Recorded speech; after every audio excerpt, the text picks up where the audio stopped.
അങ്ങേയറ്റം വെറുപ്പും verbal റേപ്പും cyber വേട്ടക്കൂട്ടങ്ങളും കാശ് കിട്ടിയാൽ തരാതരം ഏതു പക്ഷത്തിനു വേണ്ടി നാണംകെട്ട പ്രചാരവേല ചെയ്തു കൊടുക്കുന്ന PR ആചാര്യന്മാരുടെ അശ്ലീലങ്ങൾ വിദ്വേഷം നാട്ടുന്ന ഫേസ്ബുക്ക് വിട്ട് കുട്ടികൾ യുവാക്കൾ ഇൻസ്റ്റഗ്രാമിലേക്കുള്ള മൈഗ്രേഷൻ പലായനം ഒരു പുതിയ വാർത്തയല്ല. പക്ഷേ BJP പിന്തുണി കോൺഗ്രസ് പേജിലേക്ക് ഫോളോവേഴ്സിന്റെ കുതിച്ചുകയറ്റം പുതിയ വാർത്തയാണ്.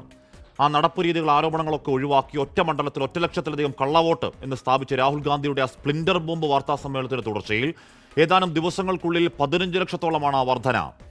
വിയർപ്പ് തുന്നിയിട്ട കുപ്പായങ്ങളുമായി ഒരു സോഷ്യൽ മീഡിയ അക്കൗണ്ട് പോലും ഇല്ലാതെ ജലത്തിൽ മീനെന്ന മട്ടിൽ ജനങ്ങൾക്കിടയിൽ ജീവിക്കുന്ന നേതാക്കൾക്ക് അതൊരു കണക്ക് കാര്യമായി തോന്നിയാലും ഇല്ലെങ്കിലും രാജ്യത്തിന്റെ യുവരക്തം മാറി ചിന്തിക്കുന്നതിന്റെ മാറ്റത്തീപ്പൊരിയാണ് ആ വർധന. അവിടെ മാത്രം ഒതുങ്ങിപ്പോയതല്ല. രാഹുൽ ഗാന്ധി ഇമ്പാക്ട് ബീഹാറിലെ 110 മണ്ഡലങ്ങളിൽ 1300 കിലോമീറ്ററിൽ ആ ഉറവകൾ ചാലുകളാകുന്നതും ചാലുകൾ പുഴകളാകുന്നതും പുഴകൾ സമുദ്രമായതും ആ സമുദ്രമുദ്രാവാക്യങ്ങളും രാജ്യം കേൾക്കലാണ് പോയ 16 നാളുകൾ.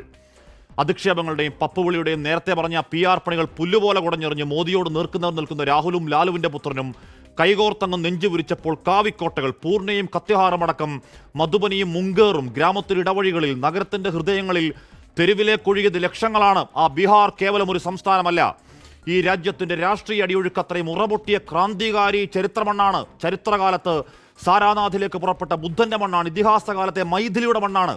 ആ ഗൂങ്കി കൂടിയ രാഷ്ട്രീയമായി അന്തരിച്ചു ആദരാഞ്ജലികൾ എന്ന് കളിയാക്കിയവർക്ക് മുന്നിൽ ആനപ്പുറത്തേറി ബെൽച്ചിയിലേക്ക് പെരുമഴയത്ത് രാജ്യത്തിന്റെ ഹൃദയങ്ങളിലേക്ക് ആഴ്ന്നിറങ്ങിയ സാക്ഷാൽ ഇന്നലെയുടെ മണ്ണാണ്. രഥയാത്രയ്ക്ക് വിലക്കിടാൻ ആർജവം കാട്ടിയ ലാലുവിന്റെ മണ്ണാണ്. ആ നാട്ടിൽ പോയ ദിവസങ്ങൾ കേട്ട മുദ്രാവാക്യം വോട്ട് ചോർ ഗഡ്ഡിച്ചോട്, ഇറങ്ങിപ്പോടോ വോട്ടുകള്ളന്മാരെ. മുദ്രാവാക്യം നെഞ്ചേറ്റുന്നത് യുവാക്കൾ, കർഷകർ, അടിസ്ഥാന വർഗം അവഗണിക്കാവതല്ല. ആറ്റം ബോംബിന്റെ തുടർച്ചയിൽ വരുന്നുണ്ട്. മോദി മുഖം പൊത്തി ഒളിക്കേണ്ട ഹൈഡ്രജൻ ബോംബെന്ന് പറയലാണ് രാഹുൽ ഗാന്ധി. ഇടനാഴികളിൽ കേൾക്കുന്നു അത് വാരണാസി. ഈ രാജ്യത്തിന്റെ ചരിത്രത്തിൽ ഇന്നേ വരെ ഇല്ലാത്തവണ്ണം ക്രെഡിബിലിറ്റി നഷ്ടപ്പെട്ട് നാണം കെട്ട് നിൽക്കുന്ന ECയെ വരാൻ പോകുന്ന വിവരങ്ങൾ ബാധിച്ചാലും ഇല്ലെങ്കിലും ആ യാത്രയെക്കുറിച്ച് മുഖ്യമന്ത്രി പിണറായി വിജയൻ കമാന്നൊരക്ഷരം മിണ്ടിയാലും ഇല്ലെങ്കിലും ആ 16 നാളുകളിൽ വീശിയടിക്കുന്ന കൊടുങ്കാറ്റ് രാജ്യത്തിന് കരുത്തോടെ ഉറപ്പ് നൽകലാണ്. അയൽ രാജ്യങ്ങൾ പാകിസ്ഥാനും ശ്രീലങ്കയും ജനാധിപത്യം ദ്രവിച്ച് വിനാശത്തിന്റെ പടുകുഴിയിൽ വീണതുപോലെ ഈ രാജ്യം വീഴാതെ ഞങ്ങൾ നോക്കും. ഈ നാടിന്റെ കാവൽക്കാർ കോട്ടകെട്ടി ഉയരുന്നുണ്ട് മുദ്രാവാക്യം നഹി ചലേഗി നഹി ചലേഗി താനാഷാഹി നഹി ചലേഗി. പ്രിയ പ്രേക്ഷകർക്ക് എൻകൗണ്ടറിലേക്ക് സ്വാഗതം.